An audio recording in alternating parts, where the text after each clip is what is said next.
সকাল সকাল আমাদের বাসায় একটু বেশি ব্যস্ততা থাকে কারণ ভাইয়ারা কাজে চলে যায়, তাই আগে থেকেই কোটা বাছা শেষ করে ফেলতে হয়। আমাদের বেশিরভাগ সময় মাটির 2 চুলায় রান্না করা হয়, কিন্তু দুইটাতে একসাথে নাড়াচাড়া করতে হয় বলে আমি এটাতে রান্না করতে পারি না। আজ সারাদিন ধরে একটু একটু করে বৃষ্টি পড়ছিল, আর আমার পিচ্ছি বাহিনী মানে আমার পিচ্ছি সাথীরা আমি যেখানেই যাব ওরা সেখানেই যাবে। রাস্তা কাদা হয়ে গেছে, যার কারণে হাঁটতে আমার নিজেরই খুব ভয় করছিল, তবুও ওরা আমার সাথে আসবে। এই তাল গাছগুলো থেকে সারাদিন তাল পড়তেই থাকে, পানিতে পড়া তালগুলো দেখতে খুবই ভালো লাগে। এক সময় এই তাল কুড়াতে সবাই দৌড়াতো, আর এখন গাছের তাল গাছেই পড়ে থাকে। মামা আজ মাছ ধরতে গেছিল বিলে, সাথে আমিও গেছিলাম। যদিও তেমন মাছ ধরা যায়নি, তবুও যতটুকু হয়েছে চলবে আলহামদুলিল্লাহ। আমার ছোট ভাই জানে আমি ফুল পছন্দ করি, সে আমাকে বিল থেকে শাপলা তুলে দিয়েছে, যদিও এখনো ফুটেনি, তবুও অনেক ভালো লাগছে।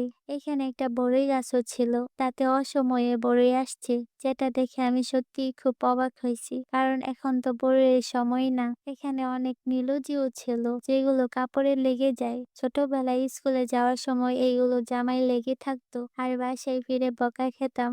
সেই দিনগুলো খুব মনে পড়লো এগুলো দেখে। আকাশে তাকিয়ে দেখি কালো কালো মেঘ, ঠিক বুঝতে পারছিলাম না সন্ধ্যা হয়েছে কিনা।